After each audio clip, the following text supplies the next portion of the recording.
you've got one half of the business measuring one thing, even though they've got amazing data, but they're applying a sales uplift mindset.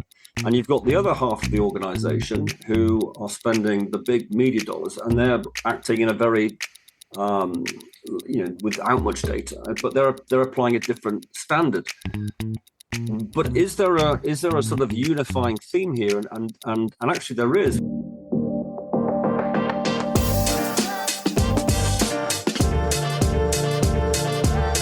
Today on Customer Land, I'm with Paul Brenner, who's Global SVP of Retail Media and Partnerships at InStore Marketplace, ISM, and Steve Gray, who's Director of SG Retail in the UK. Thank you both for joining me. I've been looking forward to this. Actually, been challenged and looking forward to this because our schedules were such a hacked up mess. But thank you. Well, thank you. So there's so much to talk about in retail media. It's an explosive industry. It's an explosive topic with lots of different opinions. And I think we're still at this point where, at least in this country, we're still feeling our way around the explosive marketplace, because my own poor analogy on it is that take a snapshot of RMNs today and then do the same thing in 2 weeks. And you'll see the same landscape, but it's almost like the Sahara Desert overnight.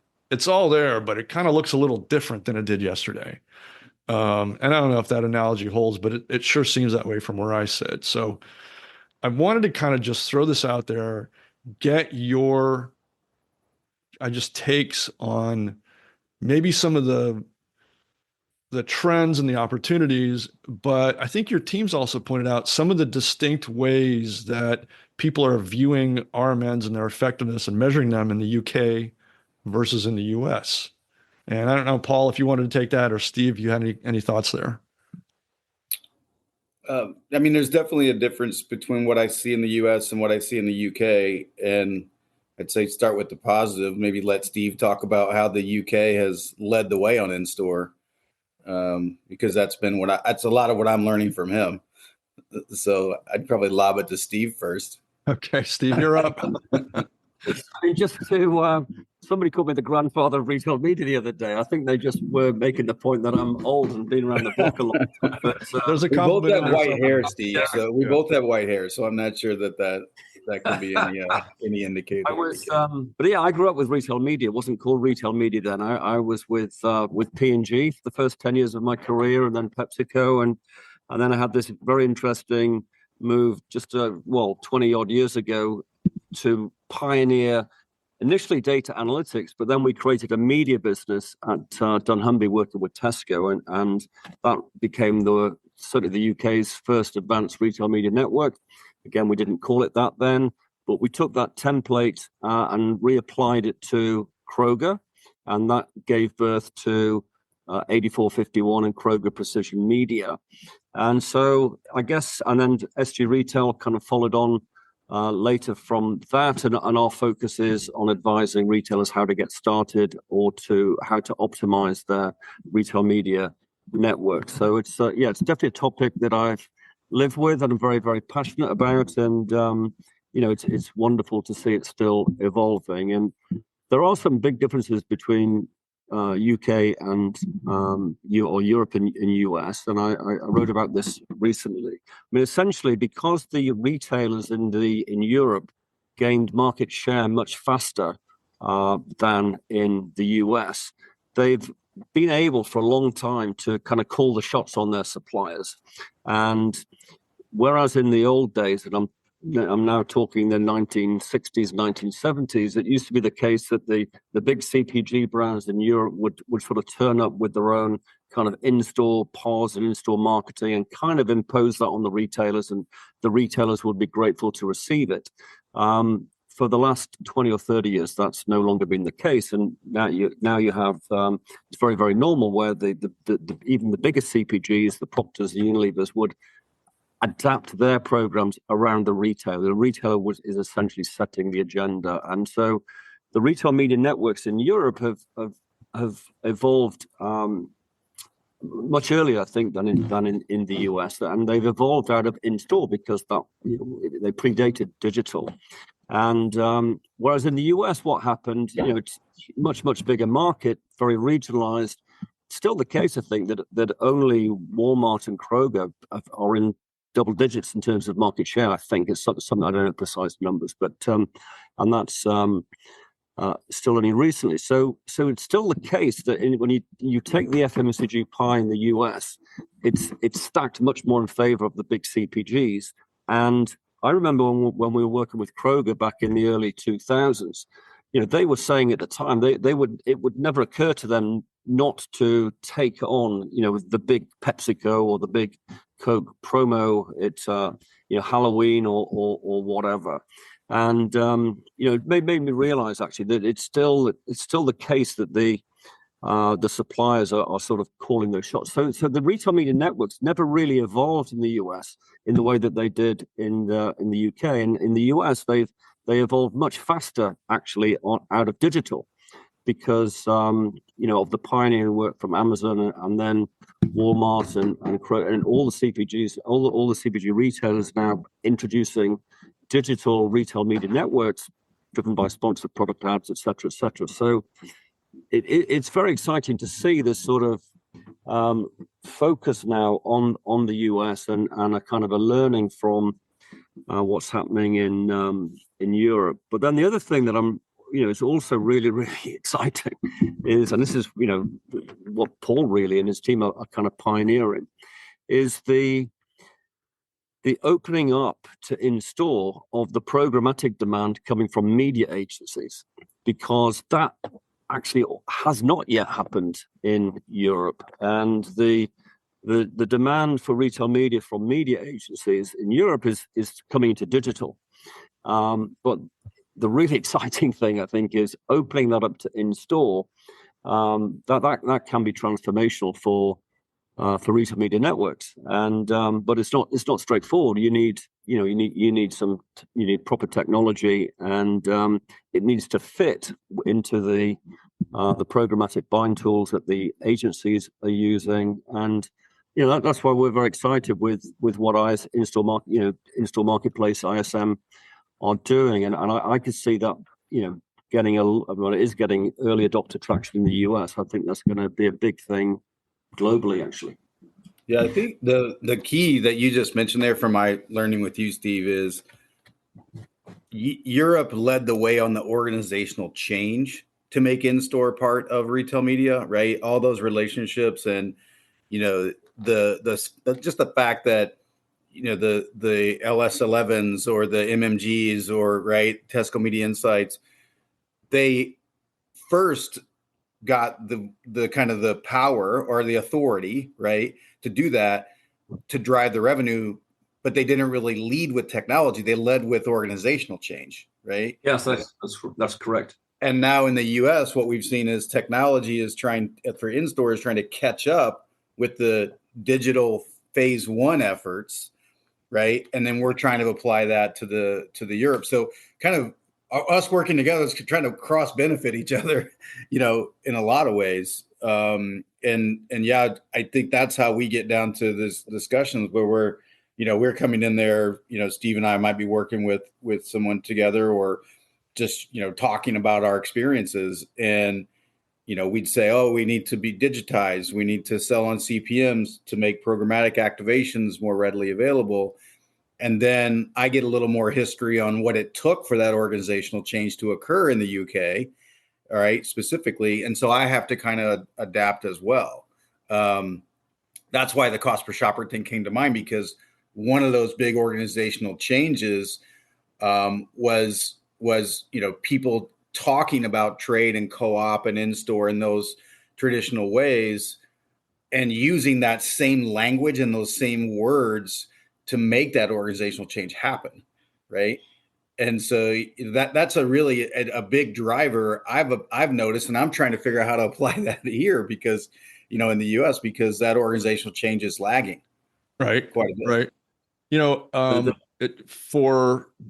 We actually stopped tracking how many organizations were standing up RMNs, because it just became like, why are we tracking this? It's, there are directories out there. It's no longer news that another fuel and convenience chain stood up their own RMN, it's inevitable at this point. If they're not, they're choosing to lag.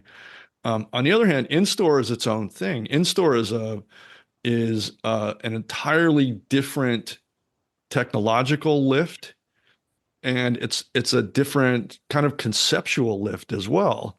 And I'm just curious, because you both probably talk to people on both sides of that. Look, if you're just doing an RMN on the digital space, yep, it's not a straightforward, you don't just plug in and go. Lots of considerations there. But it seems to be maybe not infinitely more complex, but there's a whole different set of considerations when you're doing in-store. And I'd love to just kind of hear both your thoughts on that, because I know there are retailers out there who are looking hard at in-store and trying to figure out, what does this really mean to us?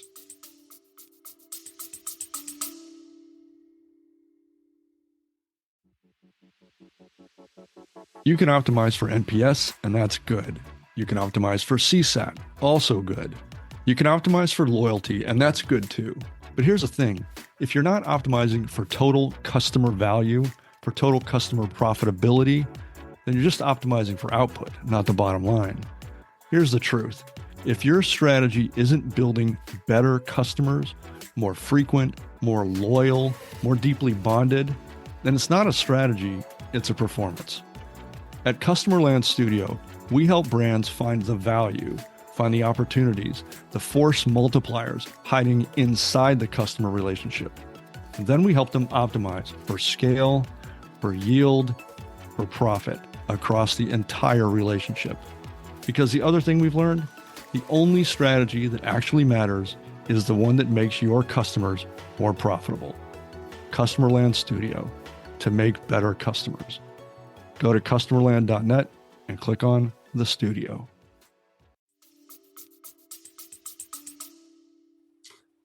Yeah, I mean, fundamentally, you're trying to do the same things, whether you're trying to influence the shopper, you're trying to influence the customer. And if the customer is on your website, then you're going to try and influence them through the way that they're searching to sponsor product ads, or the way that they're navigating through the website via display.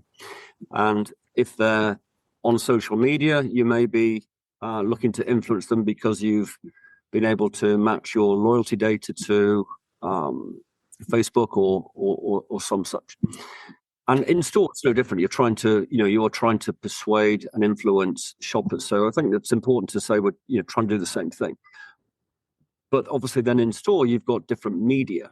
And in the early days, you had cardboard and you had to put cardboard up and you had to take it down. But cardboard with the right messaging can be very, and still is very, very, very effective. We work very closely with one big supermarket chain in the UK, and it's not uncommon for the supermarket. They're literally making tens of millions of dollars per year putting up and taking down cardboard. Okay, right. So it's a fantastic business in many ways. And then, of course, now that's digitizing, and that on the one hand is very exciting because you can do a lot more with a TV screen than you can do with cardboard, and you can do it quicker, faster, better, and it has environmental benefits, all sorts of things, but also brings with it its own complexities and challenges. But that's just kind of one media. We have things like supermarket trolleys where they've been proven for many, many years to be very, very effective to put an ad on the front of a supermarket trolley. There's been in-store magazines, in-store radio, very, very effective, described recently as the unsung hero of retail media, very, very effective. Yeah. And that, the challenge there, of course, is that those media tend to come with their own specialist providers. And that means from a retail media network point of view, there isn't really one entity or one solution partner that you can find who would just come in and do it all. Whereas on a website, you plug in Criteo or you plug in Citrus Epsilon and you've more or less done the job. And so it's got much more complexity. And then, of course, you get into the big debate around, but we've kind of been putting cardboard up for many, many years and some of these things, but we call that, we don't call that retail media. We call that kind of shopper, it's all funded out of the JBP or the commercial agreement. So we're kind of doing that. Well, that's not really retail media. How do we make it incremental? And then we're into the, a kind of a wonderful debate around that, which we can talk to. And of course, then you also confront that from the retailer's point of view, that I think they are much better adapted to thinking about their customer from an omni-channel point of view, and they know that almost all of their e-com shoppers are shoppers inside the shops too, and there isn't really a separation. They just sometimes will shop online and sometimes they'll shop in store. But from the brand's point of view, they divide their world up absolutely by channels. So you'll get the shopper marketeers who are really only thinking about in store, and you get the e-com teams with their big organizations, and they often bring with them technology, and they're getting all the resource and all the investment, but they're taking a very narrow view of perhaps 5, 10, sometimes 20% of the retailer's audience, and they're only looking at that. And you think, and they don't think from a customer joined up point of view because they've never really been able to from a measurement point of view, and that takes us into the whole thorny topic of measurement, which is, well, it's a great topic, hugely thorny, and nobody ends up really loving each other after you really get into the weeds on these discussions. But we're adults here, some respect. We can have these kinds of talks. But I think I guess it was Paul a few minutes ago. You're starting to talk about the different ways that US versus UK are starting to measure these things, talking about CPS versus CPMs. Mm-hmm. I actually would love to have that discussion. I think there's some learnings there. I'm going to resist getting on a soapbox and giving my opinion because frankly it doesn't matter. But measuring what matters is difficult. Measuring things is easy. Measuring what matters, it turns out to be a bit more of an artful process. So let's just start with CPS, cost per shopper, which is kind of a departure from traditional CPM based. And Paul, I think you're about to go there. Yeah, no, I was. And I think for all the reasons that Steve just talked about, right, is pretty much everything in store is at some level, it's a transitory conversation. It is a migration from legacy signage and the way the store operates to retail media owning that inventory. And I think if you think about just basic control, 2 P&Ls, right? The brand being in charge, the store operator, right? And in some ways giving up inventory revenue, on other aspects, not having to worry about somebody putting up a sign and taking it down every day, right? So efficiency's there. But it has to migrate in some way. And so that's, I was at lunch with a guy Steve knows well, Matt Lee, over at SMG. He was telling me the stories in the early days of how he would convince trade people to take their in-store money and move it over to the retail media, right? And he would say, well, how much are you paying for that shelf location? How much are you paying for that paper sign? How much are you paying for that on-site activation with someone handing out, food snacks, right? And samples. And everything was about cost per shopper. Everything was about, it's going to cost me $50,000 to put up this sign for this many days, right? And it's a cost per shopper model. And, it was, and that I was at lunch and I said, man, that's pretty much what we're saying to the retail media, but they live in a CPM world and they're talking about, how to do it more efficiently, more dynamically. And so I started just kind of putting this idea out there and started getting some attention. And like I said in the beginning, I've further taken that conversation to how it could apply to the average revenue per shopper, right? And I don't think it's like trying to eliminate the CPM by any means, right? It's really just, is there a way to talk about this that helps people that have controlled in-store revenue for so long, the brand, right? The buyer, the control being, I have to negotiate my JBP. I have to give it. So getting those people comfortable with what does that mean to move my investment over to retail media, right? Give me some translation from here to here, right? And that's really what I think the value of that cost per shopper discussion is, because once you get through the organizational challenges of, wait a minute, my P&L is the one that gets that tens of millions a year for paper cardboard. Now you're going to take it away from me.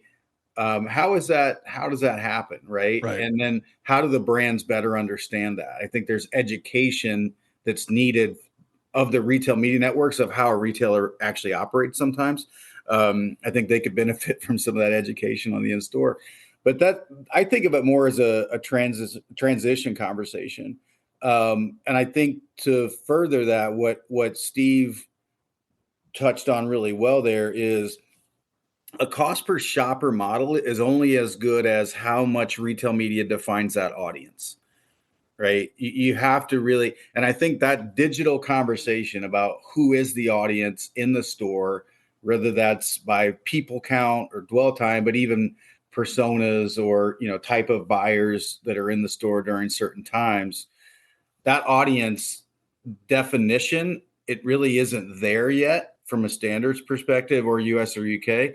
So it's kind of like, well, cost per shopper is a math model, but it's based on how many people just walk down the aisles, right? How is our retail media defining that as a digital audience in store so that carryover can occur?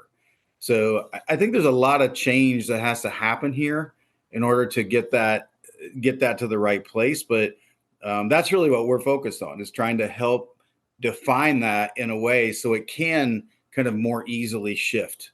Right. But, I mean, getting rid of CPM as a measurement, as much as people hate it and everybody kind of sees where it's a pockmarked measurement. It does some things really well and it does other things kind of terribly. Yeah.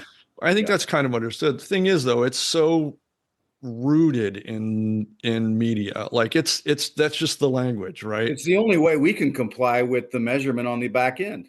Yeah, exactly. Right. If I want to do omni-channel loop measurement, closed loop measurement, I have to deliver CPMs. Right. You have to speak that language. You have to deliver CPMs, and you're not going to get anyone of any size or scale to alter that.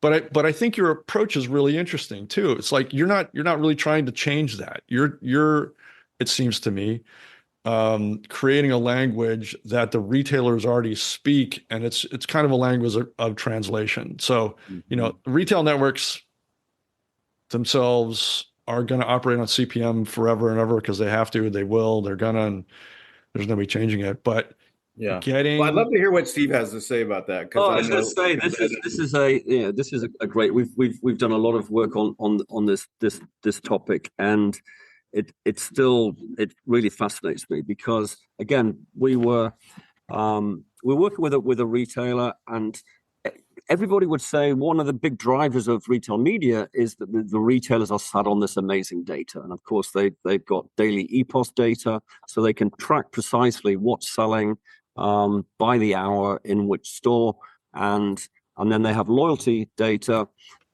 which allows them to join that up with the e-commerce, so they can see for every shopper how frequently are they shopping in store, how are they going to the website, what are they buying, what are they not buying. They can see what are they browsing on e-commerce. Incredible data sets, and it seemed to me that whatever data they would give to the brand, it would never be enough. And this used to sort of throw me a little bit, because you think, well, what are the brands getting from TV companies or from Meta or from outdoor agencies? They're getting nothing. They're getting, we showed your ad to this number of people, and that's it. And yet the brands would sort of take the view that they've somehow got a sort of scientific approach to media measurement. You saw what based on a lookalike audience, by the way, based on a lookalike audience. Yeah, we've got these. We do this incredible media mix modeling, and you think, Well, that's just regression analysis on small sample sizes that gives you some, That's right. indicative sense that one channel is, slightly better than another. The retailers are sat on this absolute granular data, and then if you then sort of track that back, you basically what you uncover is you've got this sort of double standard, really, a sort of a duality of approach, in that the world of media, because it was never very data informed or very data rich, has to exist on these sort of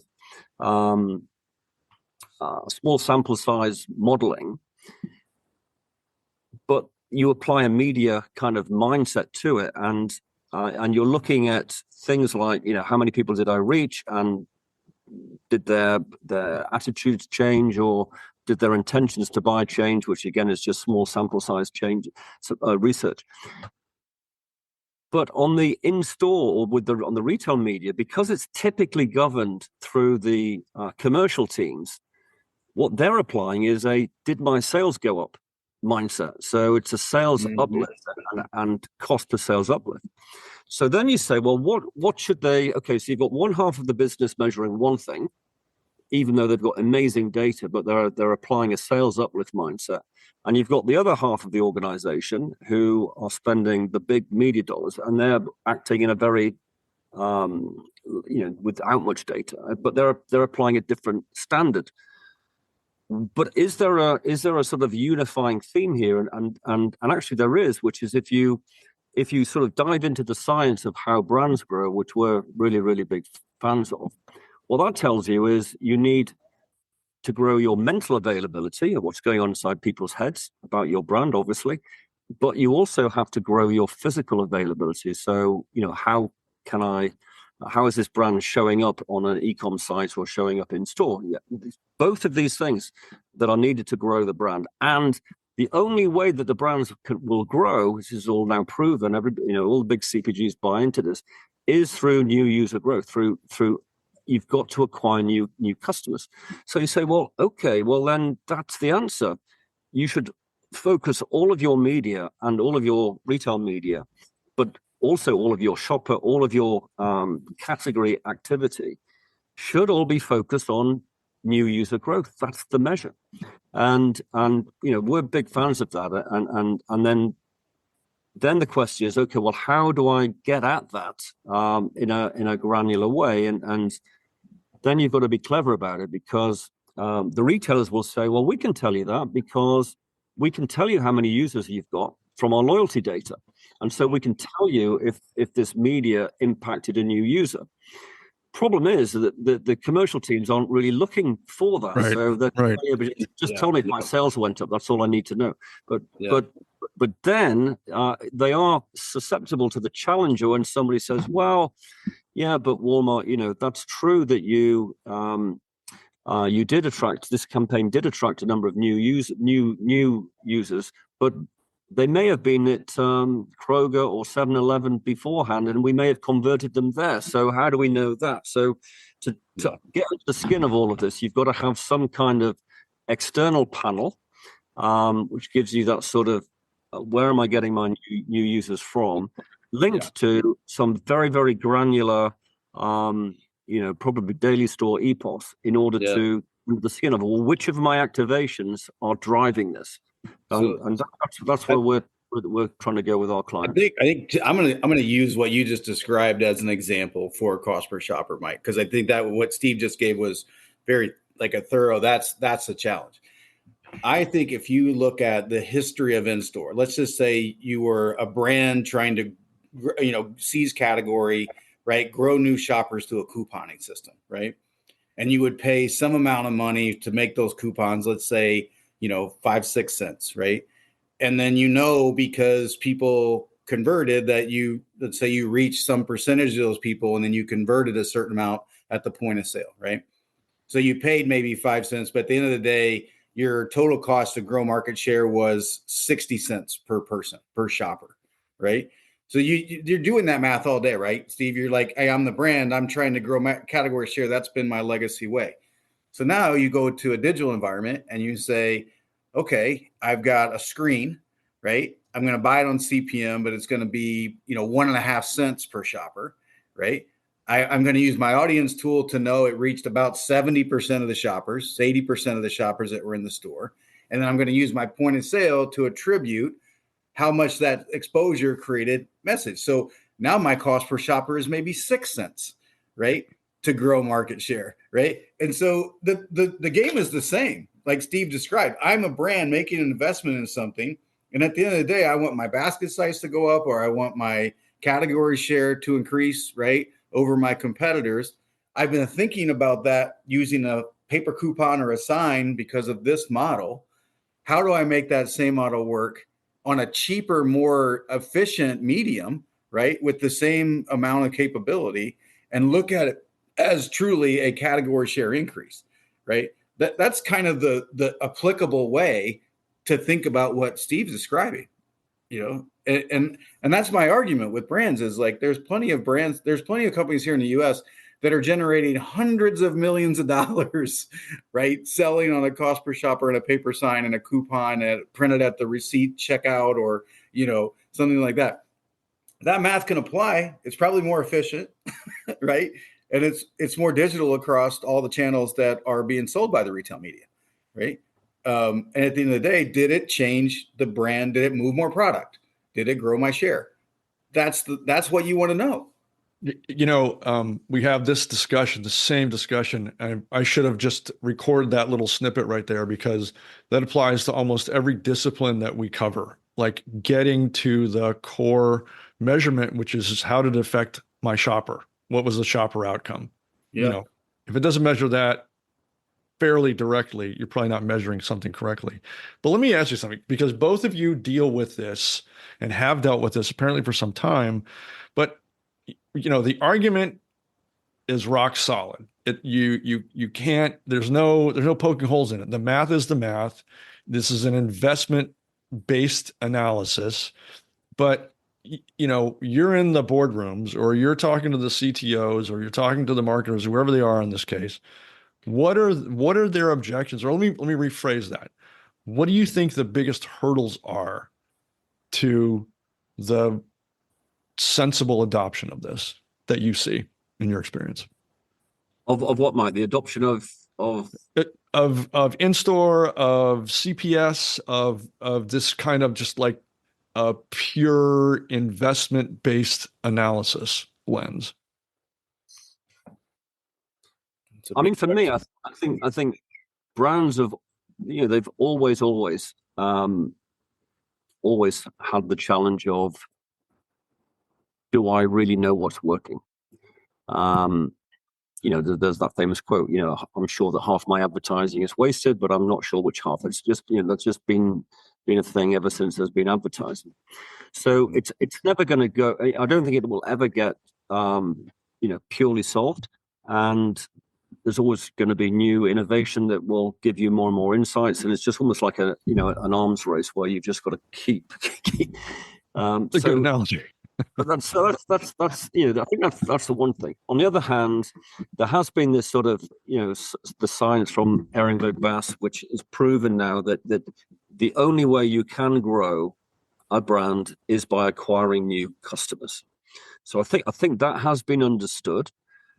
The issue for big CPGs, though, is that they've understood that mostly within the marketing teams, and so that has informed changes in media buying, and broadly that it's better to go for 1,000 people once rather than 100 people 10 times. So another category entry points. A lot of that is now being understood, being applied. What I don't think that they've quite solved, or this is where I think they do need to focus, is they've always known, of course, that you have to be in widespread distribution and you have to get a lot of presence, but they don't quantify the extent to which that is contributing to new user growth. It's if you're going to build a brand from scratch, the first thing you need is distribution in a shop. You put the brand on the shelf, a certain number of people will see it and they'll buy it. That is building the brand. It isn't all about advertising. You need the two things together. And then the next problem they have is, okay, well, if the science says we have to acquire new users, how do we measure how many users we've got? Because they have no clue. The people who know that are the retailers. So they have to find other methods to understand how many users. And then they have to get under the skin of, well, what of all the things that I'm doing is making the biggest contribution to new user growth? And of course, all of their media mix modeling tools, they don't take into account the things that, drive growth more as much, the distribution, the category, all of the in-store activity. These things are driving growth. And then the retailers have the ace card up their sleeve, which is, look, folks, we can help you to grow the mental availability side very, very precisely, very granularly. But we also can obviously massively impact the physical availability side. We are the only media that can do that. That's the case card. So I think what does that says that retail media, for all its complications and challenges, this is not a passing phase. This is just going to get bigger and bigger as brands seek to solve this. There's two sides here that I think ultimately can lead to brand benefit.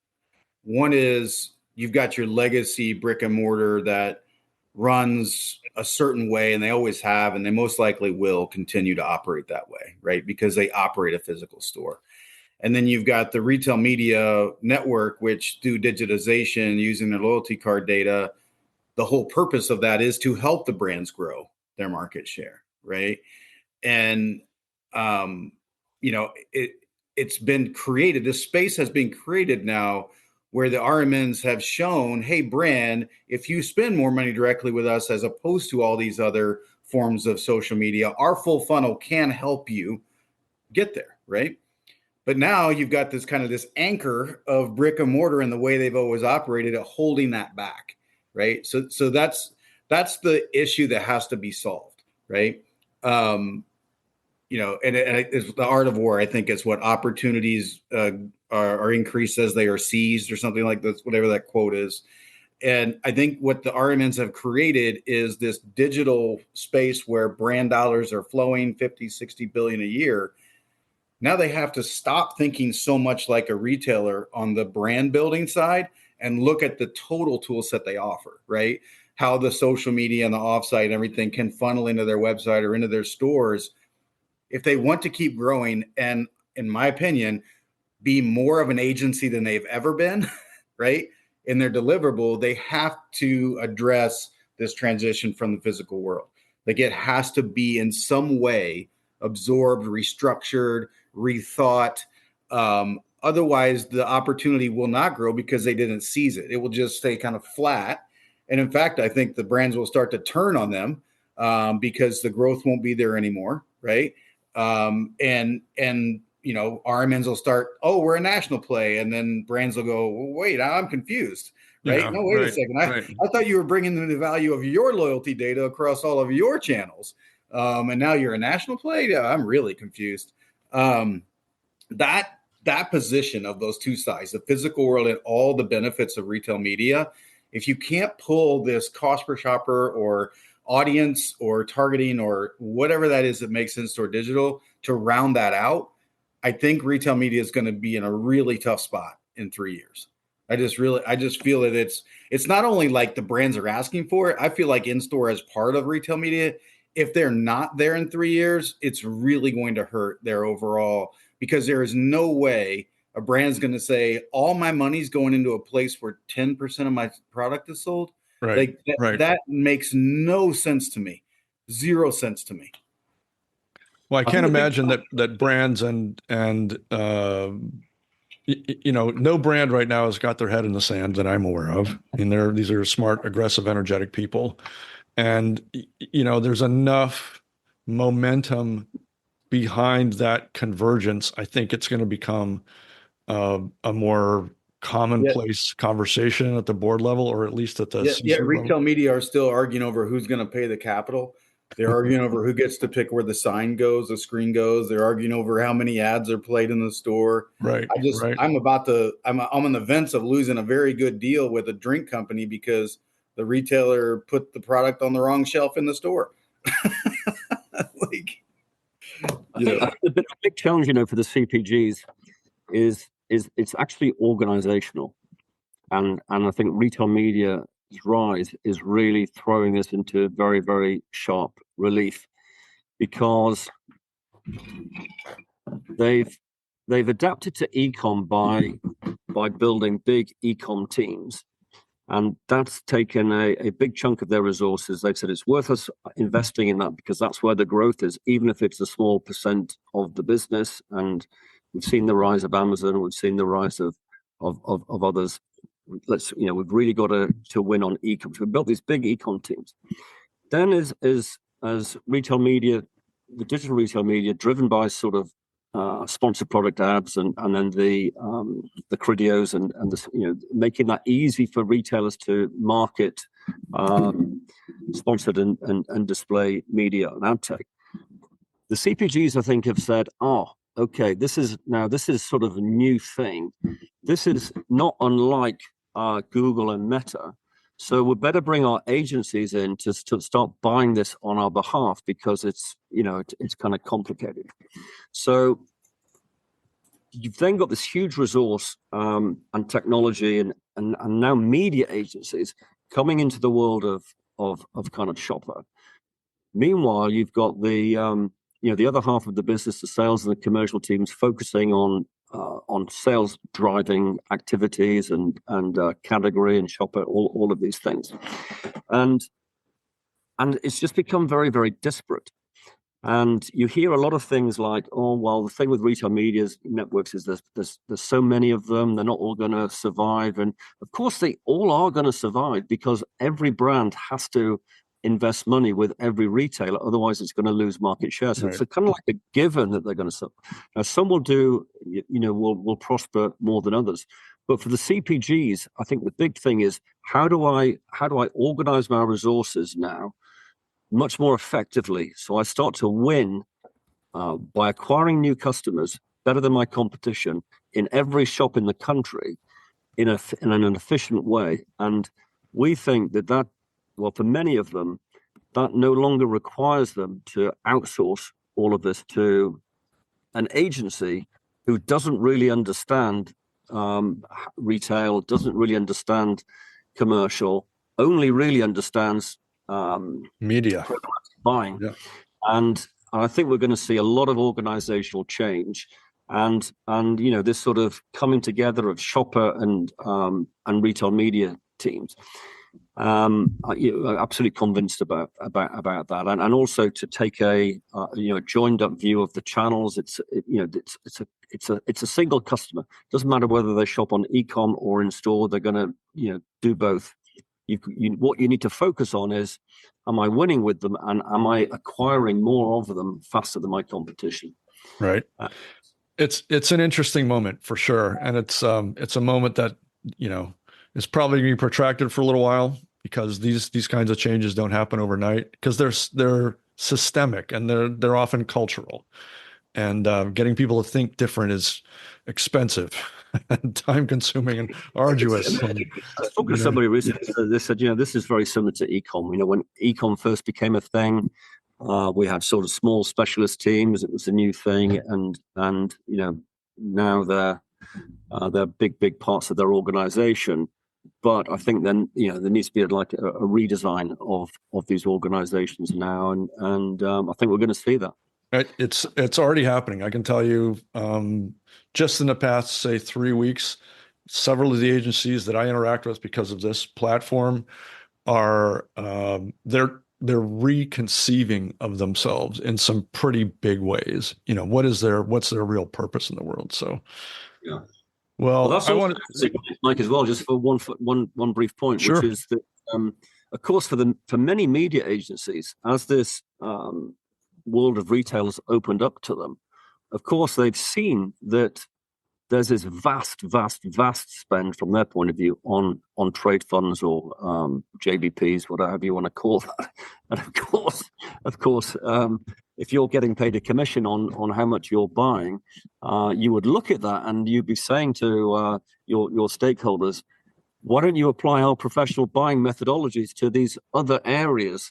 And this debate is going to be a great one to observe is to Right. which way does that go? Because, you know, imagine being a commercial team and having your own sort of shopper team, and then you get the memo saying, "Oh, good news, guys, we've given your budget to a media agency." I mean, this is these debates are playing out as we speak, actually, and it's going to be great to see how they land. Yeah. I'd like to be a fly on the wall in some of those conversations. Not recordable conversations at all, I'm sure. Well, Paul, Steve, thanks so much for bringing this up, for kind of shedding the light on what's happening in the space.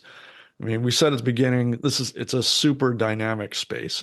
I mean, since its inception, when you find out where that point was, it's just changed everything and brought along so many different kinds of thinking in its wake. And I think like it's just happening. It's just happening. So all that, I'm going to be posting links to both your organizations when this publishes.